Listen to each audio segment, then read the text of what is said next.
Olá pessoal, tudo bem? Sejam bem-vindos. Sejam bem-vindos ao meu canal do Instagram, Gregório Ventura, palestrante. Sejam bem-vindos a mais uma live empresarial. E essa live de hoje nós vamos estar fazendo com Aloísio Vieira, ele que é professor, ele que é economista, ele que é... Ele já está aí, ele já está chegando aí, tá, gente? Já já estamos com ele. Ele que é pró-reitor da Unimontes e vai estar com a gente já já.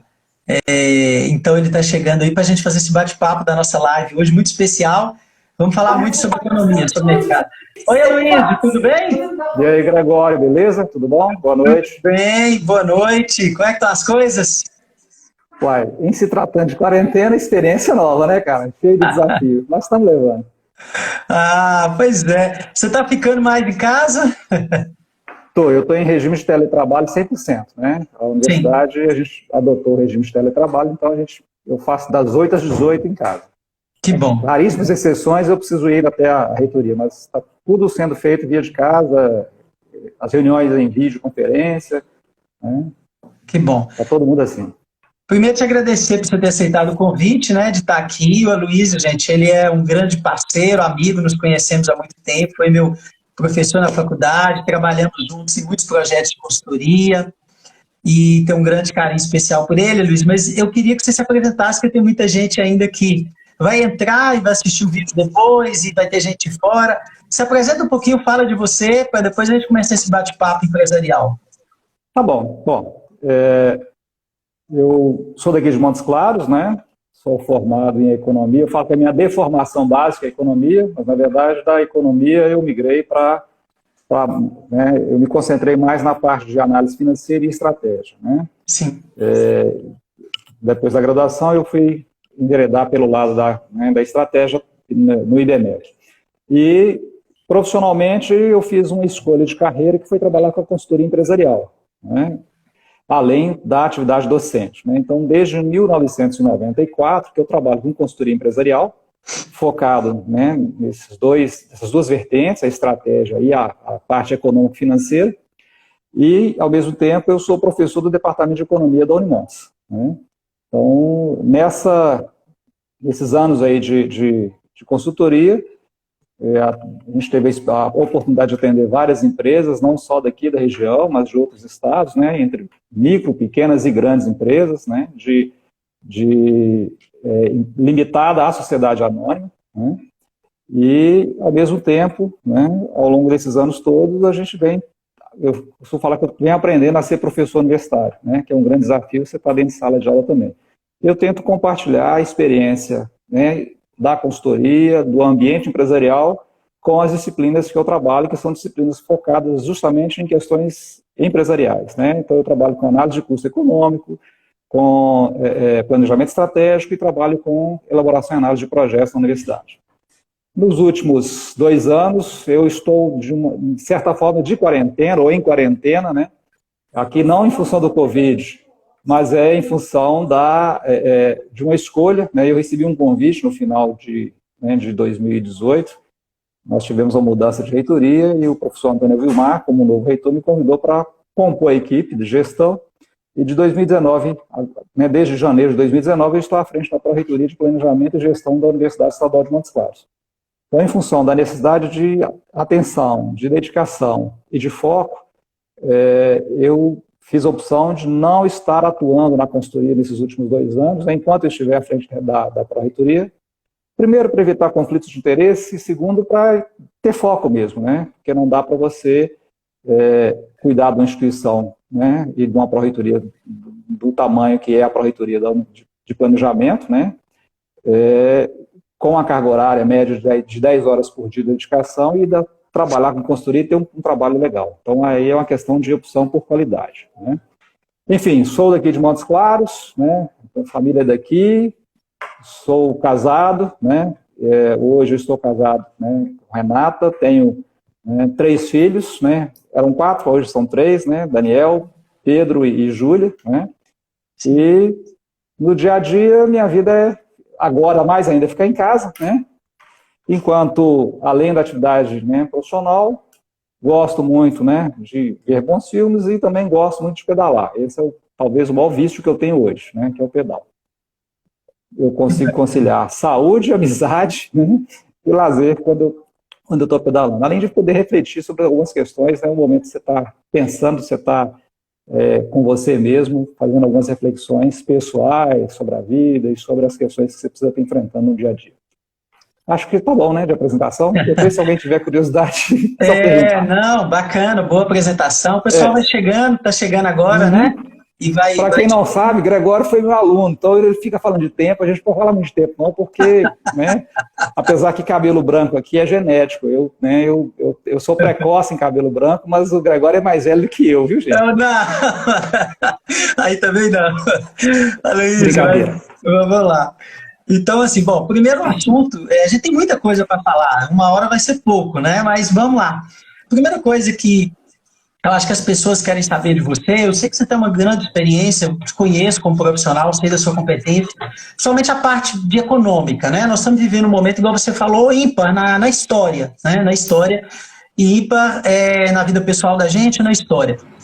Como é que você analisa este momento que nós estamos vivendo? Eu queria que você fizesse uma análise, até para que as pessoas pudessem entender do ponto de vista econômico, macro, né? Ou seja, agora nos Estados Unidos a gente está tendo todo aquele problema, além da pandemia, o problema que aconteceu agora esses dias, né? Os Estados Unidos sendo quebrado lá por toda aquela confusão, por causa daquele, né? Por causa daquela situação infeliz, né? Que foi aquela morte do negro, né? A questão da China e o Brasil, né? E depois você trouxesse para o norte de Minas. Se você pudesse fazer uma análise para as pessoas macro e depois viesse descendo, né? E fizesse como se fosse um raio-x para a gente. Como é que você enxerga? Como é que você vê esse momento econômico para a gente poder compreender, né? A gente, como assiste reportagem, a gente é leigo, né? E a gente quer entender um pouco desse momento e gostaríamos de ouvir de alguém que é economista, com a experiência que você tem, uma análise para a gente. Ok, vamos tentar, né? Dizem que os economistas são ótimos em fazer análise e previsões, mas acertam um pouco. Mas, na verdade, a primeira coisa que vem é que a grande certeza hoje é a incerteza. Sim. Né? Em todos os sentidos. Né? Porque nós temos hoje uma situação mundial atípica, porque, em função de uma pandemia, a economia mundial parou praticamente. Né? Então, a gente já vinha tendo alguns conflitos econômicos, né? Então nós vamos estar falando aí da questão dos Estados Unidos, China, há uma guerra comercial, uma guerra econômica histórica, né? E isso afeta, né? O Brasil, ele, né, nesse movimento, né, e nesses últimos anos, né, nós enveredamos também por um lado, né, de uma insegurança política muito grande, e isso associado a incerteza também, né, por uma disputa comercial entre China e Estados Unidos, que nos afeta diretamente, porque a China é um cliente, um dos maiores clientes que o Brasil tem, né, e afeta o mundo inteiro, né, então isso não tem jeito. Então, isso vinha se desenhando, né, nos últimos meses, e aí a gente então, impactado pela pandemia. A pandemia, ela para, na verdade, é uma questão interessante, né, porque quando a gente fala do sistema capitalista, né, geralmente a gente associa crises, né, aos momentos de superprodução, né, então o mundo para, a economia para em função de superprodução, né, em função de um excesso de oferta, insuficiência de demanda, e esse não é o caso. Nós estamos falando de economias que estão paradas por uma questão simples de impedimento ou de impossibilidade das pessoas se conectarem, das pessoas poderem se locomover, entrar em contato, ou seja, então, há uma interrupção, né, e essa realidade gera uma queda da atividade produtiva, gera uma queda né, o consumo ele continua em alguns segmentos, né, depois eu vou tentar fazer uma comparação aqui, no caso do Brasil, né, mas, ao mesmo tempo, você tem uma quebra da cadeia produtiva nesse aspecto. Né, e isso... E a incerteza é porque a gente não sabe como que vai ser a recuperação. Ela pode ser rápida, porque nós não estamos falando de uma crise de demanda, né, de uma insuficiência de capacidade produtiva, nem de uma insuficiência de demanda. Nós estamos falando de uma interrupção provocada por um agente externo, né, em termos de saúde pública. Né. Me preocupa, né, a questão da incerteza econômica, reforçada pela instabilidade política, interna e também externamente, né? Nesses últimos anos a gente tem visto aí uma mudança, né, na escolha dos líderes políticos pelos países, onde tem se feito uma opção muito direcionada para um radicalismo em muitos aspectos, por um conservadorismo, né, e em alguns momentos tem se perdido a capacidade do diálogo, né? Então, há um fisiologismo político muito grande colocado em primeira instância, e isso afeta as relações das pessoas. E quando isso afeta o sistema produtivo, isso é muito ruim, porque, sobretudo, quando você tem situações como essa, quem mais sofre é o segmento da população que está mais desassistido, né? Sim. Os grandes agentes econômicos, eles se protegem, eles se blindam, mas a população, o assalariado, a economia informal, igual é o caso da economia brasileira, ela fica extremamente afetada em relação a isso, né? Então, eu acho que o cenário nosso não é muito diferente em relação ao resto do mundo, que diz respeito à pandemia. Logicamente, a nossa, né, essa situação que o Brasil vem vivenciando agora, em termos, inclusive, de políticas governamentais, de estados com sérios problemas de ordem financeira, né, e fiscal. Isso cria, no caso do brasileiro, uma instabilidade maior, penso eu, né, e talvez uma dificuldade maior na retomada, né, porque o Estado ele é um agente importante nessa estrutura produtiva.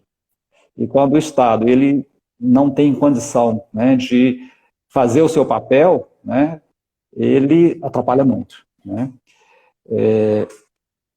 E o que está acontecendo é que, efetivamente, nós estamos tendo agora um recrudescimento daquela expectativa que vinha da economia, né, de retomada, de crescimento do PIB. Né.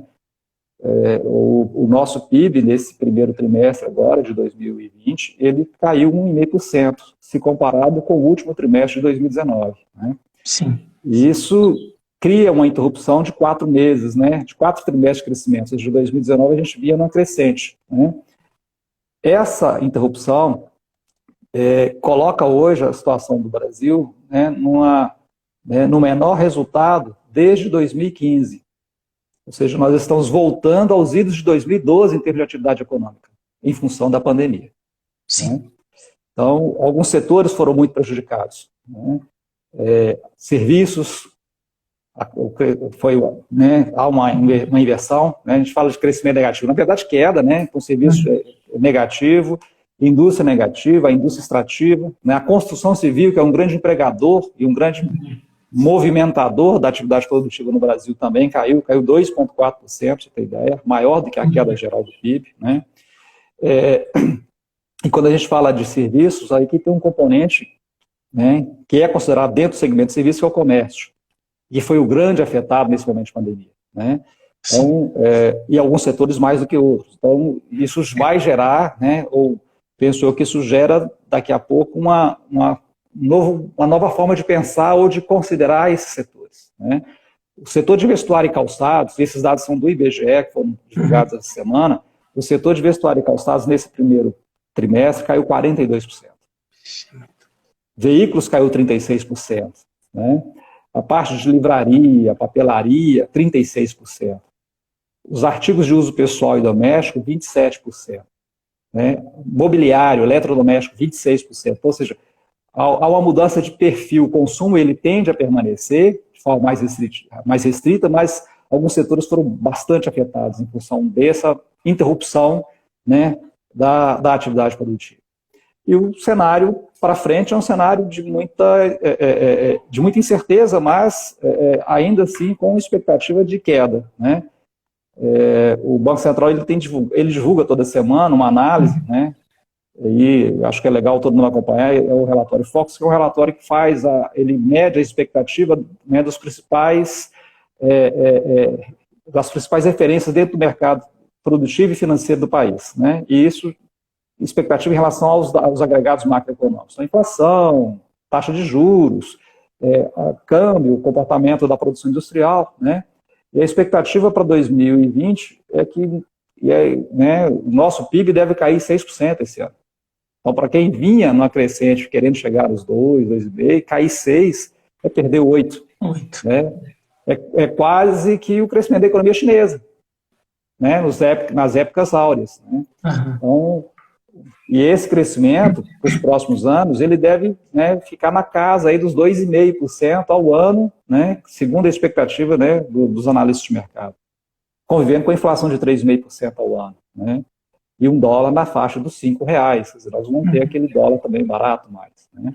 E um outro aspecto que a gente tem que analisar, que está diretamente ligado a esse comportamento de queda do PIB, é o comportamento de queda da atividade, né, em termos de produção industrial. A previsão para esse ano é de uma queda de 3,6% e uma manutenção de um crescimento de 2,5% para os próximos anos. Né?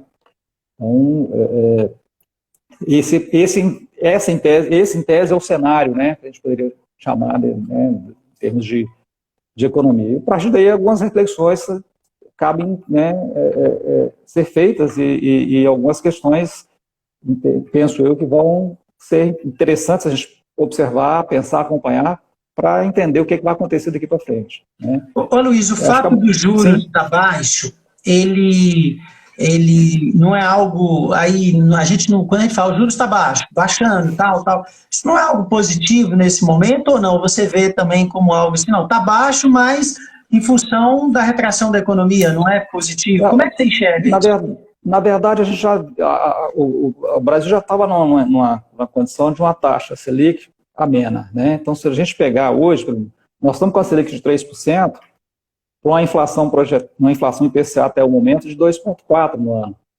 Né? Então, ou seja, nós estamos falando da taxa real de juros em torno de, fazendo uma conta, né, simples, de 0,6% ao ano. Então, é uma taxa muito baixa. O custo financeiro baixo, ele estimula o acesso ao crédito. Ele possibilita um acesso ao crédito, ele possibilita a captação do recurso financeiro para a atividade produtiva. A grande questão agora, né, é retomar essa atividade produtiva. Essa é a dúvida. Nós vamos conseguir retomar isso rapidamente?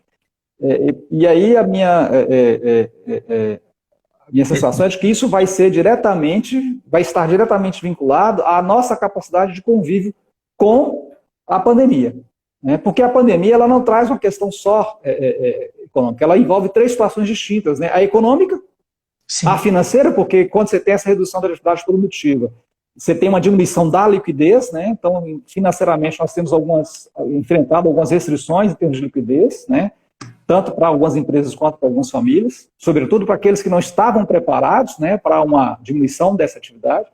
Mas a questão clínica, ela afeta diretamente, porque nós estamos falando aqui de capacidade do nosso sistema de saúde de tratar os infectados dentro de uma condição que não gere caos. Uhum. Né?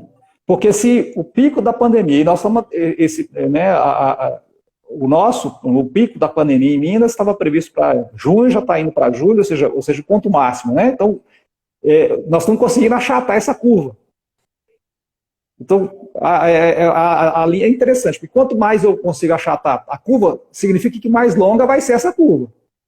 Né? Então, se eu vou distanciar essa curva, quer dizer, o marco zero, que é o marco de retomada, quando vai ser? Né? A gente falava, a expectativa é de que em junho a gente começava a ter uma retomada total das atividades produtivas e as atividades sociais, inclusive. Dizer, isso não vai acontecer em junho.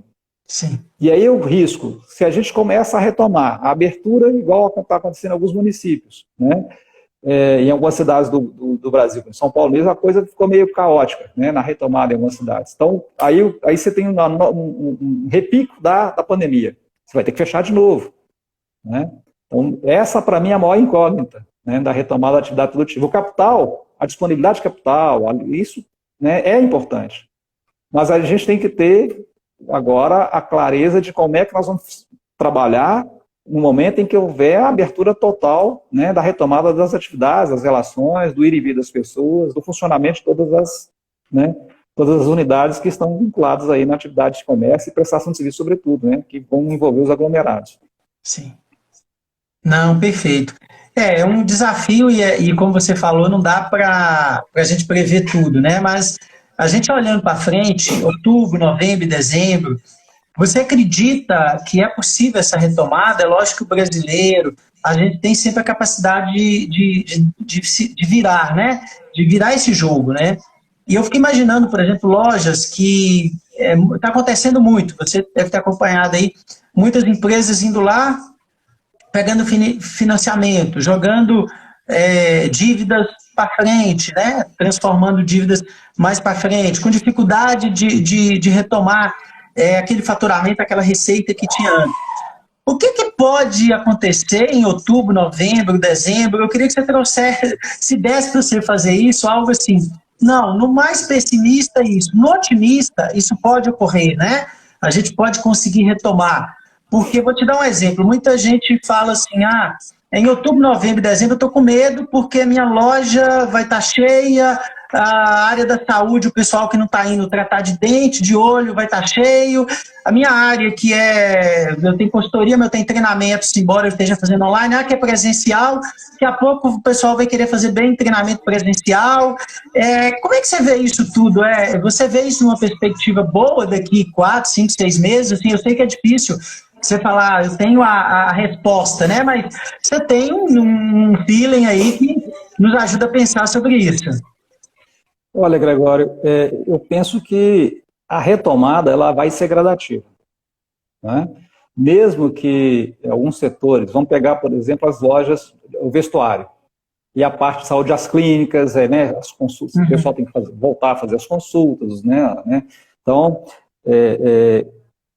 eu penso que essa retomada ela vai ser gradativa, né, porque a pandemia está fazendo com que a gente tenha, eu acho que o maior receio da pandemia, me desculpe a sinceridade, é o medo da morte. A única coisa que segura as pessoas hoje, que tem segurado as pessoas, é o medo de morrer. Sim. Né, em função da infecção.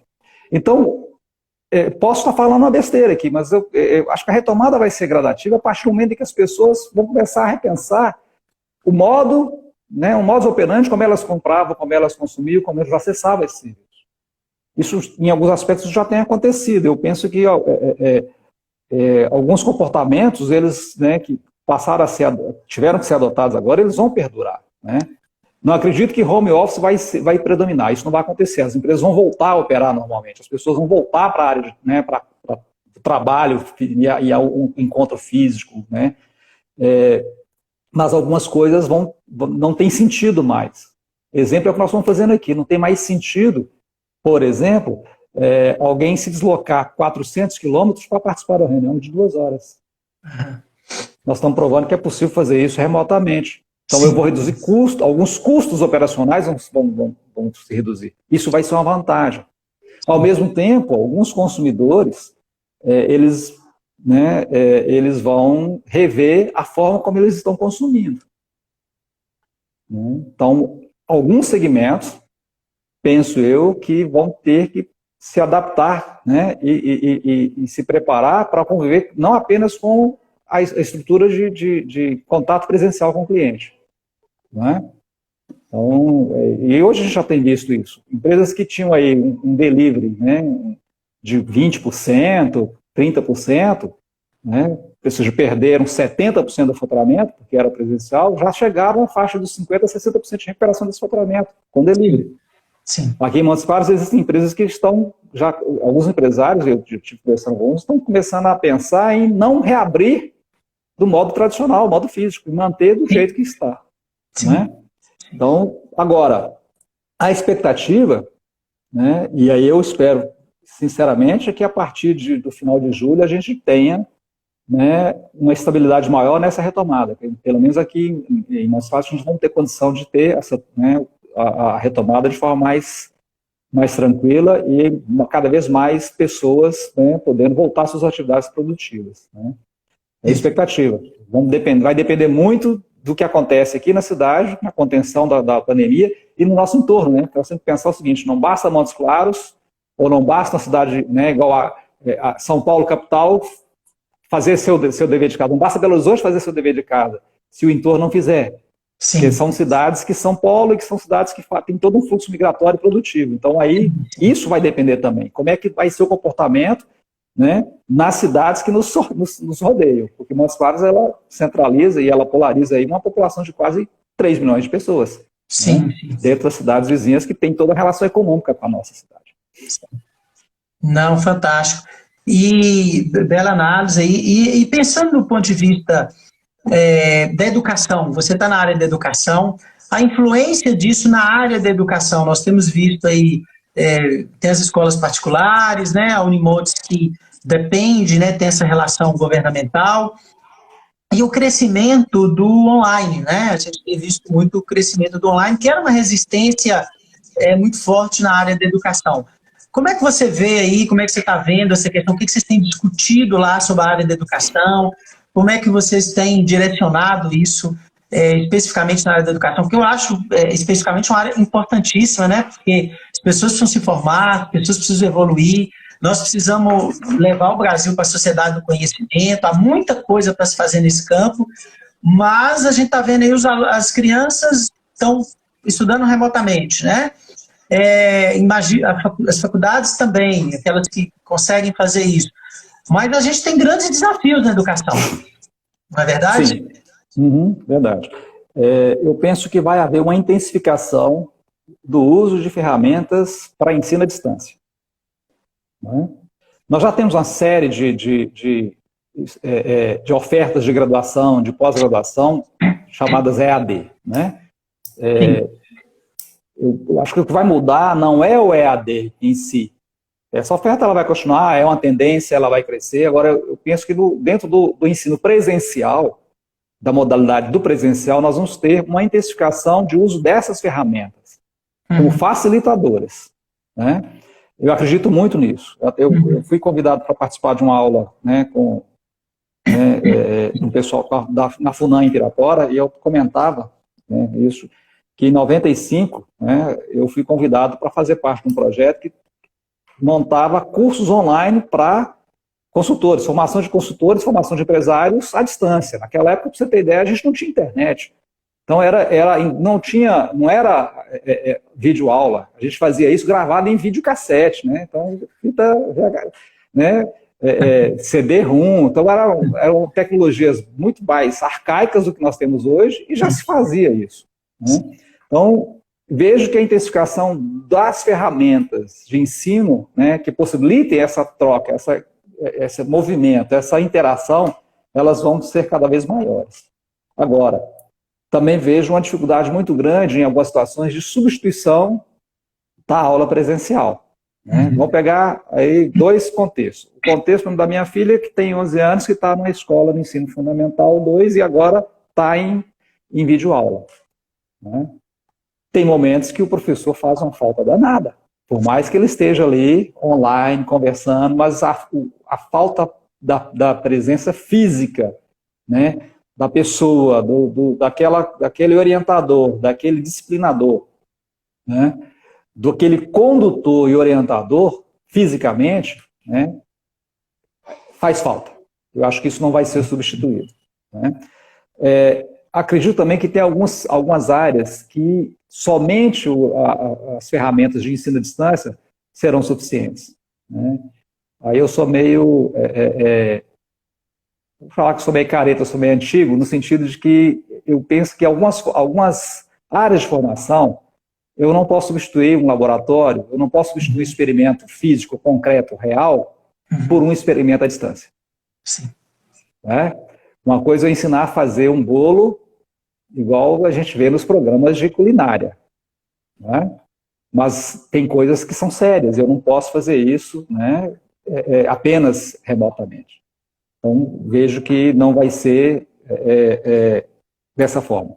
E outra coisa aí me preocupa, é porque quando se fala de intensificação de ferramentas à distância, é o acesso.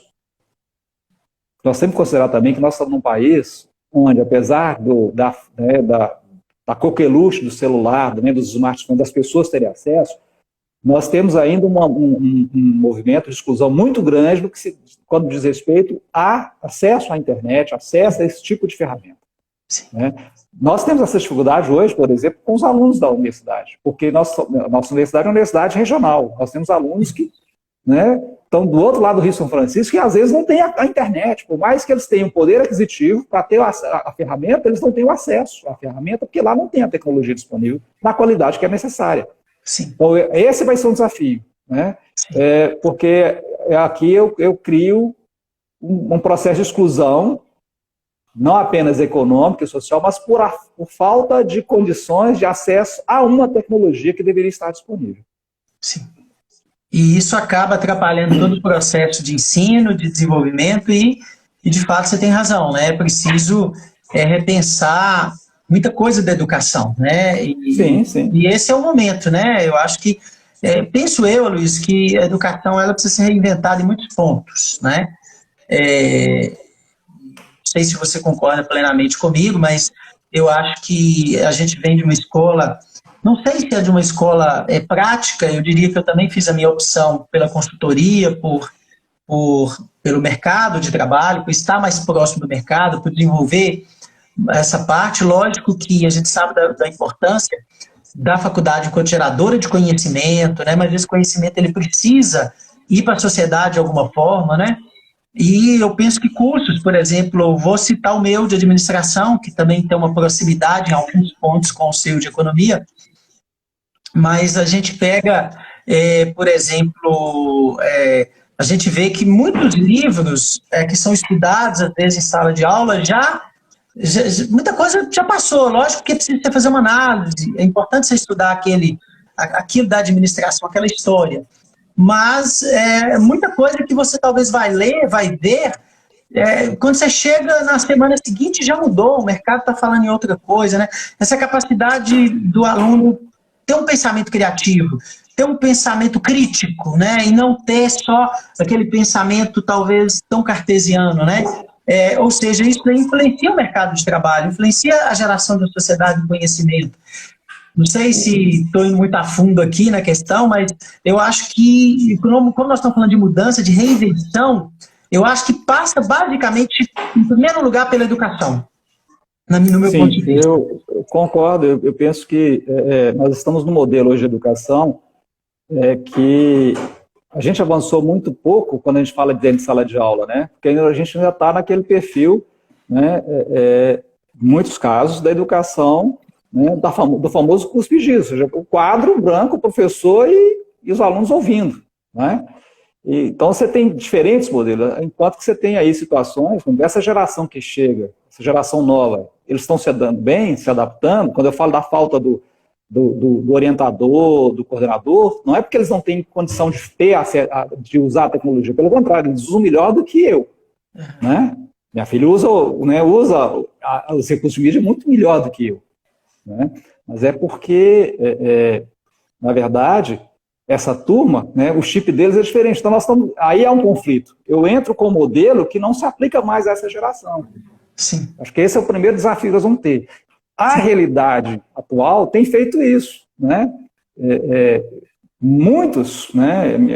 Eu sou da família de professores, né? Sim. E há um desafio né, dentro da família de conviver com essas ferramentas, porque não eram ferramentas que usualmente, né, eram aplicadas, eram utilizadas dentro de sala de aula ou na sala. E agora a gente se vê forçado a usar ferramentas que não se pensavam.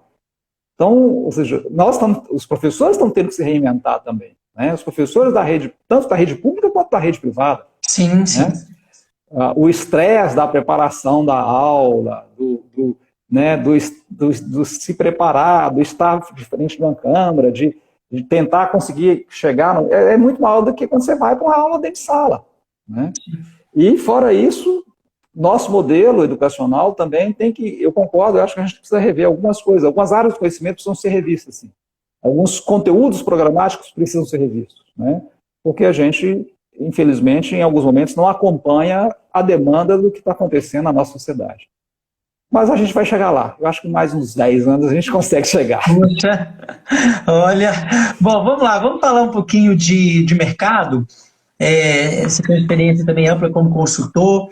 Como é que você percebe, o que você acha que o empresário nesse momento, que cuidados ele tem que ter, que estratégias ele tem que ter, qual deve ser o mindset, o pensamento de quem está diante dessa situação, ele precisa rever muitas vezes seu modelo de negócios, ele precisa ter atenção a determinadas coisas. Como é que você vê os nossos líderes empresariais hoje? O que você poderia falar para eles, dentro da sua experiência como consultor?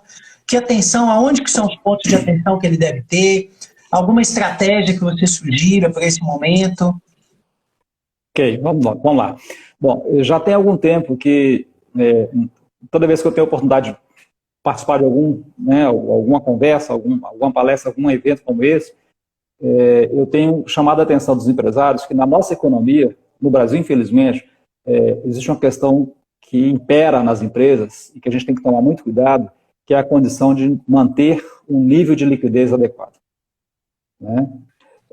Infelizmente, nossa economia é uma economia que ela oscila em função dessas instabilidades, sobretudo, né, políticas, das relações com o resto do mundo e da nossa forma de empresariar também, né?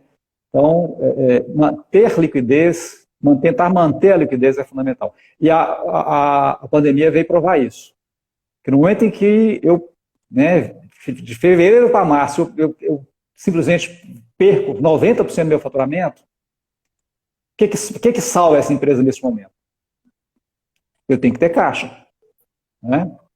Porque imagina uma empresa ser forçada agora a interromper suas atividades e ficar de quarentena esperando aí 3, 4 meses até que o cliente possa voltar a comprar. E mais, como é que eu vou manter o meu custo fixo? Né? Então, muitos, inclusive, chegaram a falar, não, vamos demitir, demissão em massa, talvez não seja por aí. Aqui tem uma falha, eu acho que o Estado, né, o governo está demorando a vir de encontro a esse momento. Sim, Né? sim. Eu ouvi, inclusive, várias críticas, não tiro a razão, mas eu vi várias pessoas criticando, por exemplo, o auxílio, né? Esse auxílio que o governo tem dado para as pessoas que não têm acesso à renda, e muitas empresas estão tendo sérios problemas para poder manter os seus funcionários. Sim. O que é justo. Eles tinham que estar em casa, trabalhando, recebendo, né? Sim. E muitas empresas não estão tendo essa condição. Né? Sim. Outra questão que eu acho importante agora é entender como é que o seu cliente está se comportando. Ontem, inclusive, a Selma deve ter falado muito disso, eu não pude acompanhar a live dela ontem, porque eu estava numa reunião, quando eu entrei já estava acabando, mas a questão o marketing ele é fundamental, continua sendo fundamental, mas agora a gente tem que entender que o cliente ele aprendeu a ter uma outra relação que não é mais só a relação presencial, a relação do encontro, o marketing sendo apenas uma ferramenta de busca desse cliente de captação, e esse cliente agora ele está experimentando outras alternativas. E outras correntes estão começando a surgir, outros movimentos. Né? Exemplo, a valorização do comércio de bairro, a valorização da economia dos bairros. Né? O meu bairro tem um grupo de WhatsApp, onde esse grupo, qual é a proposta dele? Valorizar o comerciante local. Valorizar quem, nesse momento de pandemia, né, tem um produto, precisa vender, precisa gerar receita, e aí há um círculo virtuoso de compra, de relação comercial interna, desse grupo. Né? Então, eu experimentei algumas coisas no início da pandemia, né? Eu precisei comprar algumas coisas, que eu estava terminando um trabalho aqui em casa, e aí o que aconteceu? Eu achei interessante porque empresas que estavam me fornecendo pararam de fornecer. Por quê? Porque não davam retorno. Né? Então, o vendedor que me atendia me passa um celular e um WhatsApp, mas ele não me dá retorno. Eu estou esperando retorno de um até hoje, desde março. Né? Então, esse tipo de atitude, né, a gente tem que começar a ficar atento com ele. Tem algumas coisas que, não sei, algumas pessoas, eu penso que algumas coisas ficaram, a gente passa a perceber que são tranquilas de se fazer sem precisar ir até o meu fornecedor. Né? Então, eu estou falando de compras, e aí não precisa ser uma estrutura sofisticada de delivery, de business to consumer, de business to business. Eu estou falando de pedir pelo WhatsApp e receber em casa. Coisa simples. Sim, né? sim. E que, não sei, eu penso que não sei se é o que o pessoal aqui em casa acha, mas se eu puder não ir mais ao supermercado, eu não vou. Sim. Né? Agora, o que está acontecendo? Aí você experimenta a relação, né? Aquela relação de consumo não foi legal. Você volta. Fisicamente, a gente ainda tinha alguns atenuantes, né? Hoje, como eu não tenho acesso, eu não consigo ver fisicamente, não consigo ver o produto, pegar o produto fisicamente, eu vou ter que confiar no que eu estou vendo pela imagem e confiar que ele vai me entregar daquela forma correta. Sim. Se há qualquer erro nessa forma de entregar aí, a relação de confiança se perde. E aí o que vai acontecer? Eu penso que a empresa vai perder a única chance que ela teria de continuar tendo esse cliente, porque ela não vai ter uma segunda chance, como acontece em alguns casos, né, do contato presencial. Né? Então, alguns segmentos eles vão ter, né, que repensar e acompanhar o que esse cliente vai dar mais atenção. Né? Não sei, esse movimento de ficar mais em casa, de ficar mais atento às questões da relação, né, familiar. Algumas pessoas estão experimentando que é muito legal ficar dentro de casa, com a família. Aí estão observando que, de repente, poxa, ficar em casa, eu estou percebendo agora que eu preciso ter outras coisas aqui dentro de casa que eu não dava atenção. Então eu preciso melhorar o conforto do meu lar, da minha residência. Aí eu estou comprando outras coisas que eu não comprava. Né? O fato de eu ficar mais tempo dentro de casa e retomar essa condição de estar com a família, pode ser que me leve depois a repensar os meus fluxos de passeios, de visitações, simplesmente de estar circulando no comércio, que me gerava uma condição de consumo. Né? Eu acho que a maior falta hoje das pessoas é o contato com as outras, o contato presencial, o contato físico. Mas a relação de compra e venda, de consumidor, de cliente, de prestador de serviço, de fornecedor, ela está se intensificando, mas de uma outra maneira. E aí a atenção. Né? Aí rever qual que é a sua proposta de valor. Né? O que esse cliente está te dizendo? O que ele está valorizando nesse momento? Né? Porque penso eu que pós-pandemia, né, algumas coisas vão mudar. Nós não vamos ficar 100% trabalhando dentro de casa, mas nós vamos trabalhar mais dentro de casa. Sim. Nós não vamos parar de fazer as viagens de negócio, mas nós vamos reduzir essas viagens, porque algumas são desnecessárias. E custosas. E custosas. Né? Então, eu posso consumir alguns produtos presencialmente, né? Mas em alguns momentos eu vou diminuir a intensidade dessa presença. Sim. Já que eu posso ficar, né, numa condição de maior tranquilidade, de maior segurança em casa, consumindo o mesmo produto com a mesma qualidade. Não sei se eu estou sendo meio utópico nessa questão, mas eu vejo muito o comportamento das pessoas, o que está acontecendo. Né? Sim. E penso que a gente vai ter que, alguns segmentos vão ter que se repensar. E aí a atenção é fundamental. Né? Acompanhar, dar retorno, observar o menor comportamento do seu cliente, né? Qualquer comentário, porque agora, e as redes sociais, acho que mais do que nunca, elas vão ser utilizadas para isso. Né? A gente estava, esse final de semana, a gente conversando com um amigo, a gente falava das pessoas que usam as redes sociais para tumultuar, para atacar, para colocar as fake news, né? Sim, e aí ele me lembrou assim, falou, você lembra daquele cara que ficava na porta da venda da esquina, falando de todo mundo, falando mal e fazendo fuxico? Ele só mudou de lugar. Mas essa pessoa continua. Agora ela está no Facebook, ela está no Instagram, mas ela continua. Ela se sofisticou, né? Se sofisticou. E aí ela ganhou uma amplitude maior, porque agora ela conseguia falar com 10, com 15, agora ela fala com milhões. Né? Acho que essa é a grande mudança que a gente vai começar a ter que pensar e acompanhar no mundo dos negócios. Né? Nosso consumidor, mais do que nunca, ele vai se empoderar muito em relação a essa forma de consumir e de se comunicar e de se interagir com as empresas. Não, perfeito. Bacana, sua análise, eu concordo com você em muitos pontos, eu acho que quase todos. Acho que o empresário, de uma maneira geral, as empresas vão ter que rever o seu modelo de negócios, né? Como que elas chegam até o cliente, como é que o cliente vai pensar, porque muitas mudanças ainda estão na cabeça do cliente, ainda está acontecendo. Esse processo ele não terminou, né? Eu acho que a inteligência artificial vai trazer muitas coisas, né?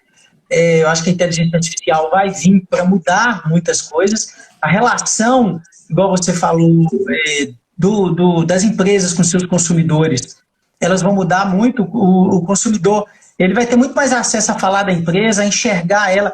E eu sinto que a empresa, o que ela não pode, já que nós vamos ter dois ambientes, o ambiente tradicional e o ambiente novo, né, digamos, ligado à inteligência artificial, aí às redes sociais, ele vai ter que estar presente nos dois ambientes. Aí eu vejo, no caso nosso, aqui da região, do interior, do norte de Minas, a gente tem algumas questões do tradicionalismo, que muitas vezes impede esse desenvolvimento, né? Porque o tradicionalismo, aquilo que eu sempre fiz desse jeito, aquele medo de mudar, de investir, talvez num e-commerce, investir em um novo processo, né?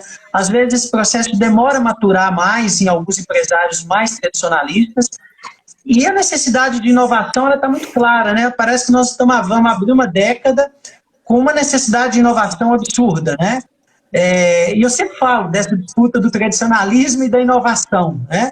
Daquilo que é tradicional e daquilo que é inovador. Nos projetos de consultoria, uma das grandes dificuldades que a gente tem é de estar trabalhando isso, às vezes, no planejamento estratégico do cara, de estar trabalhando, de fazer com que ele veja uma perspectiva nova e dizer para ele, olha, algo precisa mudar aqui. Eu me lembro, há 3, 4 anos atrás, eu dizia para alguns empresários que eu fazia consultoria, pessoal, vamos entrar na rede social, vamos entrar no e-commerce, né?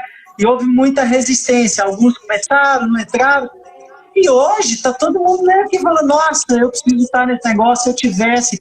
A gente teve aqui, Luiz, o Luciano da Minas Brasil, falou para nós, poxa, nós começamos o projeto do e-commerce há 10, 11 anos atrás, não sabíamos nem o que era, fomos buscar, mas hoje ele está aí com sucesso, o e-commerce tem sido um sucesso para ele até a nível de Brasil, mas por quê? Porque lá atrás o cara leu uma tendência positiva, enxergou essa tendência, né?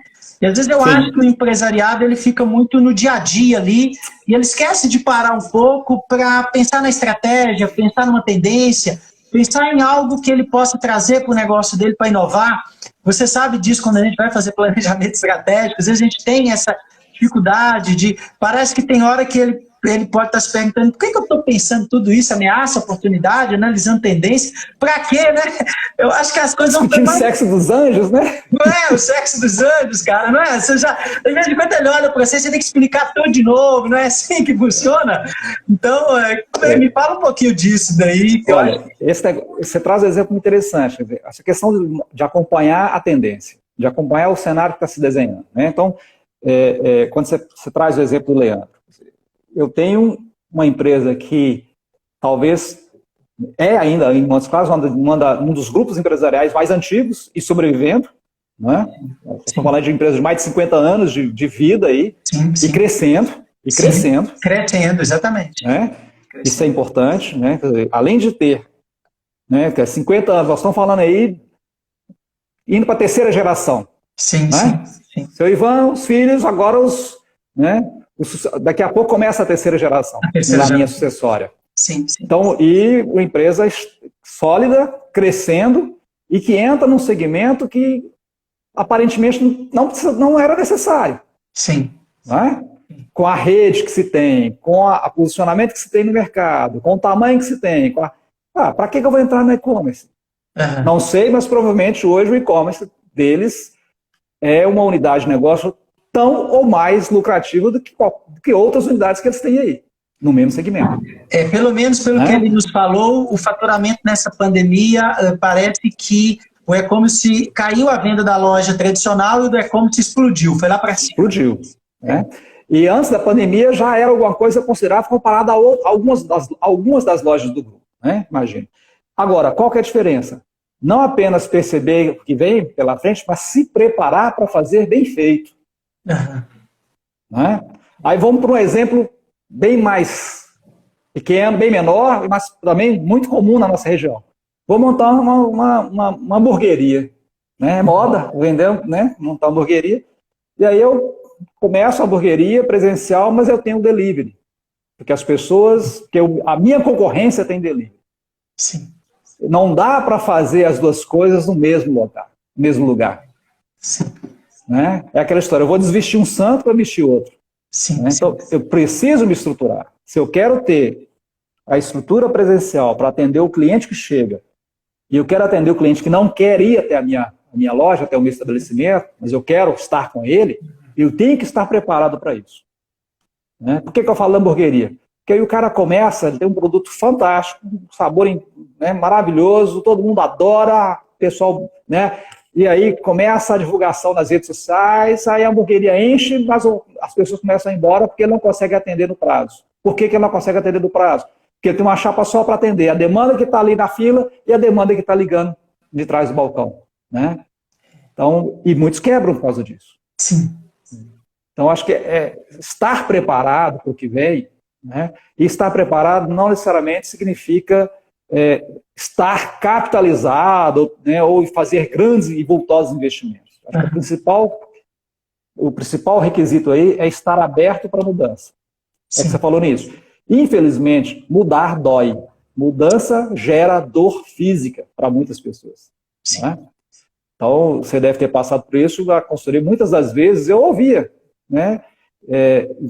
O empresário fala assim, ó, quem é você para estar falando isso de uma empresa que tem 20 anos no mercado e que nunca precisou disso para poder faturar aquela fatura? Né? É uma escolha. Né? É uma escolha. É a questão, você vai, né, a empresa morre quando que o ciclo de vida dos produtos ele é cada vez menor. E, consequentemente, o ciclo de vida dos negócios também é cada vez menor, no sentido de que ele muda. E se eu não conseguir reinventar, eu vou morrer rápido. Então, é uma questão de escolha. Né? E isso vai ficar cada vez mais presente, eu concordo também. Esse momento está ensinando para o nosso, né, para a sociedade como um todo, que nós temos outras opções. E muitas delas melhores. Perfeito. Ótimo.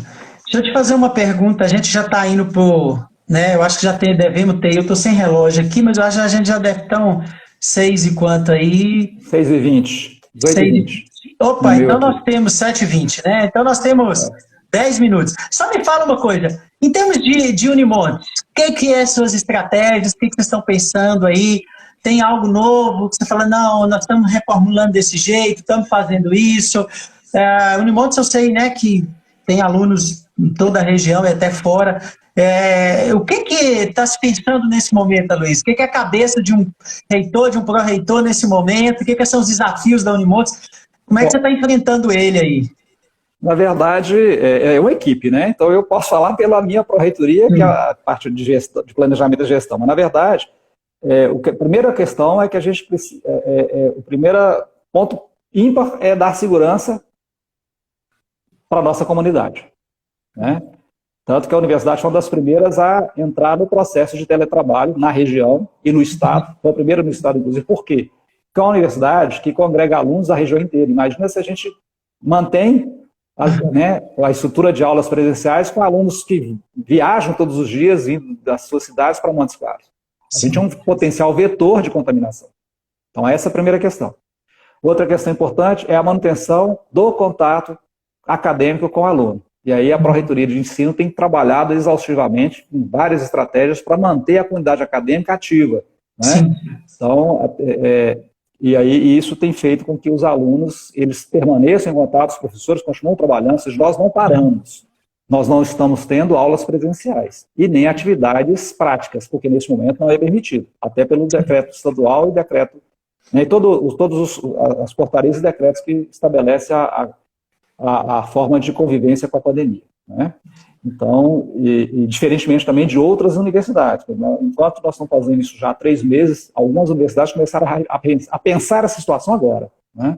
Então, e agora nós estamos caminhando na expectativa de como é que vai ser esse comportamento, porque tem um novo decreto municipal de abertura das atividades, né?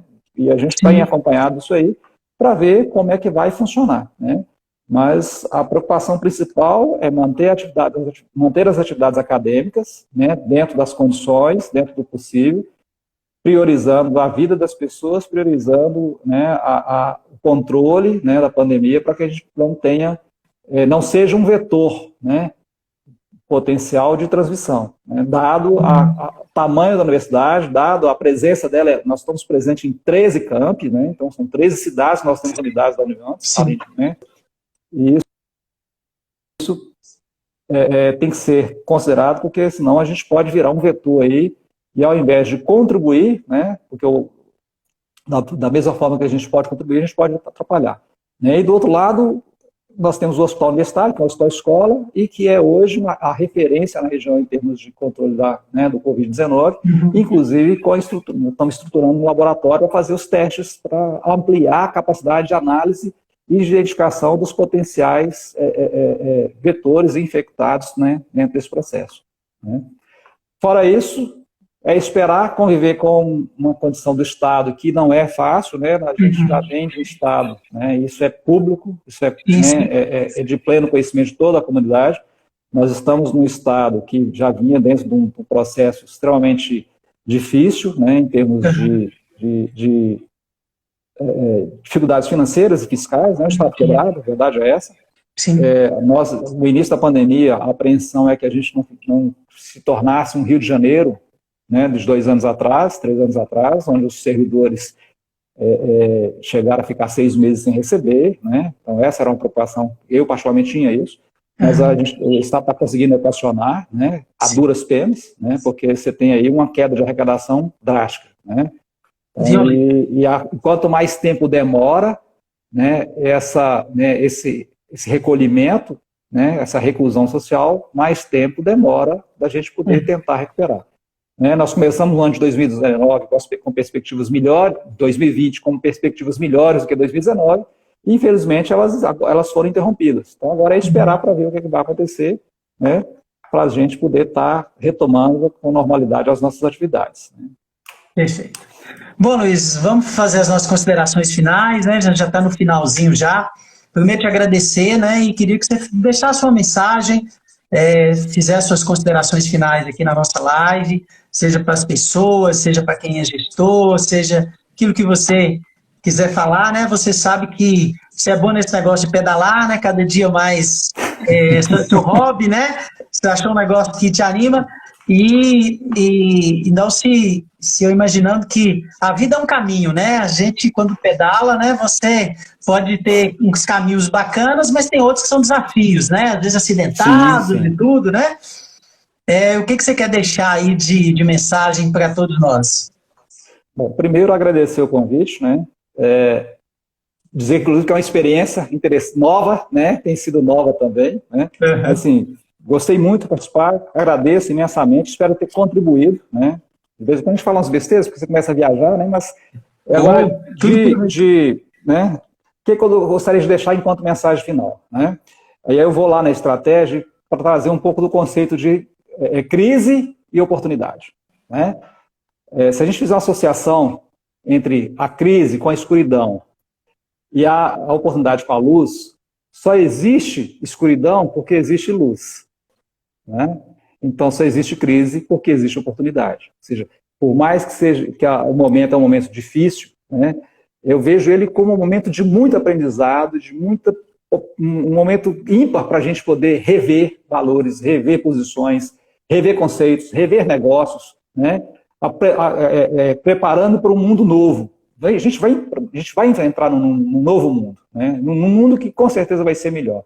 E entender que existe um leque enorme de oportunidades que estão ao nosso redor. Agora, a gente precisa ter foco, a gente precisa ter tranquilidade, né? A gente precisa ter calma. O momento é de buscar calmaria. A crise vai passar. Toda crise passa, é cíclico. Crise é cíclico, né? A gente vive no mundo, economicamente falando, a gente vive em momentos de picos e pisos, né? A economia sobe e a economia cai. Isso né, todo mundo já está acostumado com isso. Então essa é mais uma crise que vai passar, com outros aspectos, com vetores externos maiores, mas ela vai passar, né? E no que tange a pandemia, ela vai passar. Eu acho que agora a gente tem que ter muito, muito bom senso, muita calma, né, muito foco para a gente poder sair de forma tranquila, retomar a nossa vida, né? Não vou falar de retomar a normalidade das nossas vidas, porque as nossas vidas, a normalidade ela vai em função do momento que a gente está vivendo. E o momento vai ser outro, então a normalidade vai ser outra. Mas a gente vai voltar, né? Eu acredito muito nisso, né? Então, a gente ter paciência, a gente ter foco, a gente ter esperança e fé, né? Deixar também, não pode esquecer que tem um propósito maior e um cara lá em cima que organiza esse propósito e nos acompanha. E eu costumo dizer, eu sou católico, tenho formação católica, eu costumo dizer que Deus não dá a cruz maior do que você consegue carregar. Bacana. Então, cada um pega a sua cruz, porque ela é a sua cruz. No final, a gente chega lá. Obrigado, Ok. Gregório. Uma boa noite a todos. Obrigado, tá? Obrigado, Luiz.